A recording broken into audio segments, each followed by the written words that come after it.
32 days to go before Election Day in America, and this is with the vast and growing coalition of patriots throwing their formidable political weight behind Vice President Kamala Harris. Looks and sounds like today. I am a Ronald Reagan conservative. I tell you, I have never voted for a Democrat. But this year, I am proudly casting my vote for Vice President Kamala Harris. In this election, a broad coalition has come together to support Vice President Kamala Harris. Now, we may disagree on some things, but we are bound together by the one thing that matters to us as Americans more than any other, and that's our duty to our Constitution and our belief in the miracle and the blessing of this incredible nation. I ask you to meet this moment. I ask you to stand in truth, to reject the depraved cruelty of Donald Trump. And I ask you instead to help us elect Kamala Harris for president.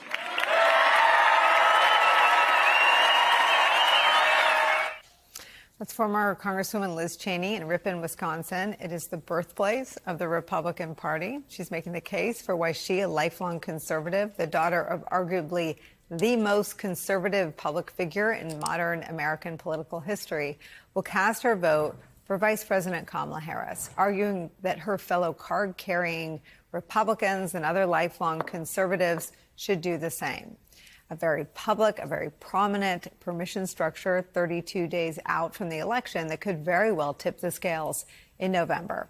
What Liz Cheney did with that speech, again, in the birthplace of the Republican Party in Wisconsin, one of a handful of states that could decide the election result, is to unleash a blistering argument as to why any Republican, any conservative, any patriot cannot and must not cast a vote for Donald Trump.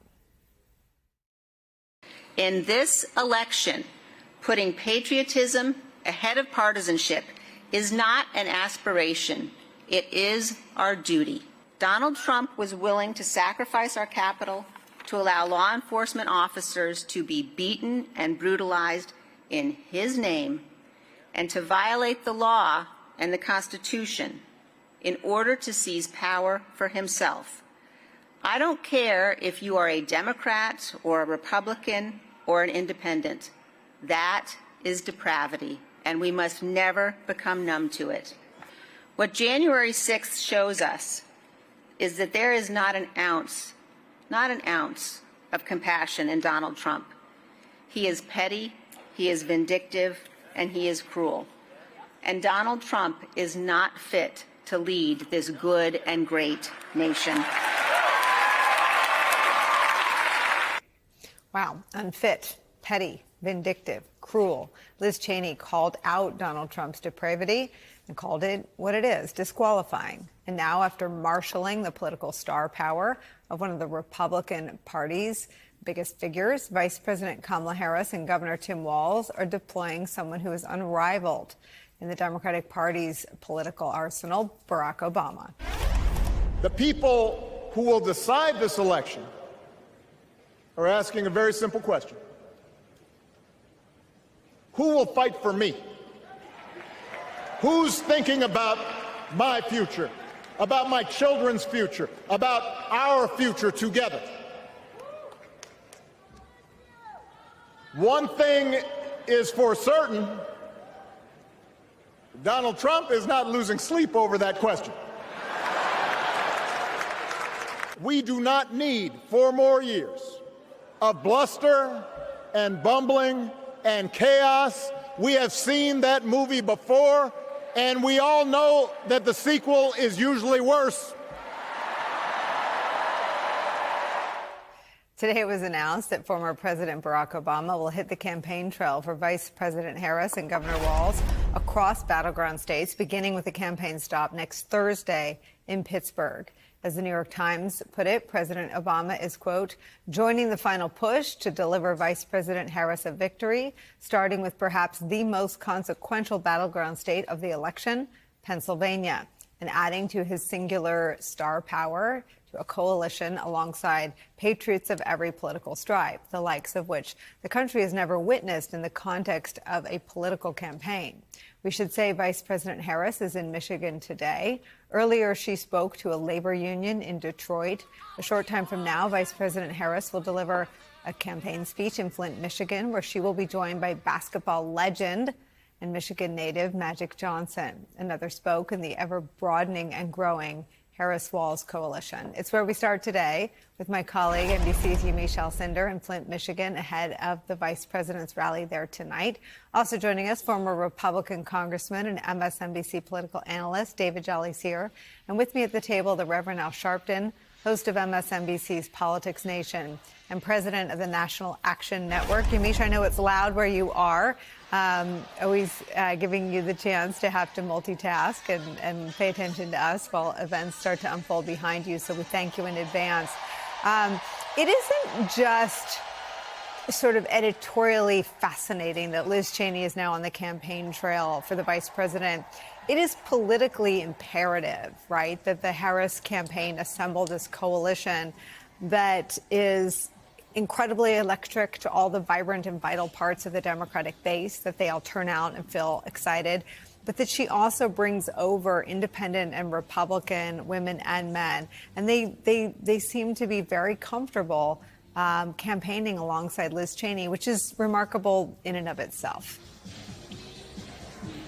It is remarkable when you look at sort of all of the different things that the Harris campaign is trying to build together to try to win this race, which is, of course, polls show incredibly close. Now, for me, I just think of the last 2 days. I was just in Wisconsin watching Liz Cheney come out to chants of thank you, Liz, by a large group of people in Wisconsin. And then today, just a little bit off camera here, there's Magic Johnson talking to reporters, of course, a native of Detroit, trying to bring in those voters that might be undecided and who recognize him as someone that they respect and whose star power brought a lot of real joy to Detroit. It's interesting because the Harris campaign is trying to build this coalition, and I've been talking to a number of people, including Cedric Richmond, who's a co-chair of the campaign, and he told me that really they're trying to lean in to really aggressively attack Donald Trump because their internal pollings and their data shows that there are a lot of persuadable voters who want to both hear from people like Liz Cheney talking about why people should put country over party, but also because some of those voters want her to define herself in Vice President Harris. They want her to explain what a Harris administration would do, and they also want her to, in some ways, really explain again why she sees Donald Trump as unqualified to be president, which is why we're going to see more and more ads talking about sort of how he might raise the retirement age going after seniors, or how he might mass deport people who are helping revitalize places like Springfield, Ohio. So the Harris campaign is definitely trying to build what is going to be this big coalition. And there's a big tent here that she's trying to do. And she's hoping that a lot of these people who show up, that they're going to be moved to do that and moved to go to the polls, Nicole. It is such a nerve-wracking period in any campaign. But I want to focus on what you're talking about, the case against Donald Trump. Here is, again, extraordinary that these messages, the same message coming from, arguably the biggest star in the Democratic Party and a name synonymous for generations with the Republican Party. Here's Liz Cheney and President Obama. The other day I heard someone compare Trump to the neighbor who keeps running his leaf blower outside your window every minute of every day.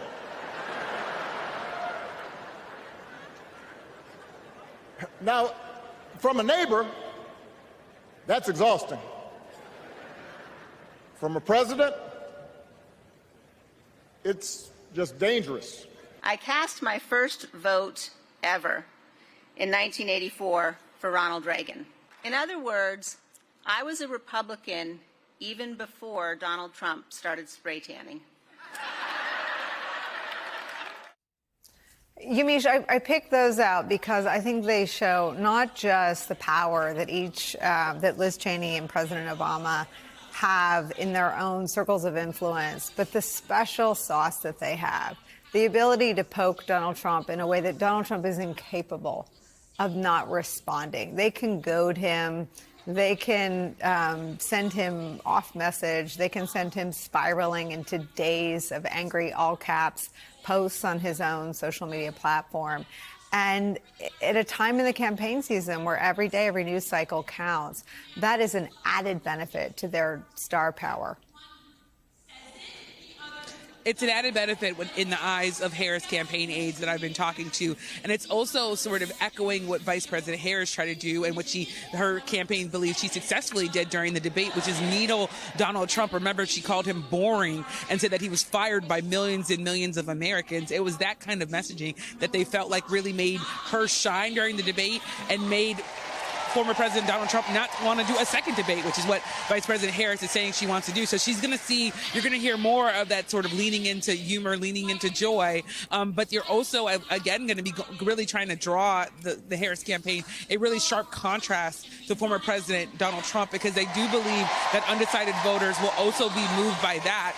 The other thing that I've been hearing from folks is that they want to see Michelle Obama, former First Lady Michelle Obama, out on the campaign trail. We're not sure where she's going to be, but I remember as soon as the vice president became the top of the ticket, someone told me, we hope that they park Michelle Obama in a place like North Carolina or Georgia and just have her talk to people over and over again. So there is some hope in the Democratic Party that you also see the other Obama, who some people say even delivered even better speech at the DNC, talking about the idea that former President Trump was maybe going after black jobs, going after that sort of meme and that moment where a lot of African Americans and a lot of people around the country were laughing at Donald Trump for saying that immigrants were taking quote unquote black jobs, meaning possibly menial jobs, but it became a sort of running joke among a lot of African Americans. So you could also see someone like that, because this is feeling like an all hands on deck election, because the polls are so close, and because even in the last few days we saw the firefighters union choose not to endorse Vice President Harris or former President Donald Trump, which is seen as a blow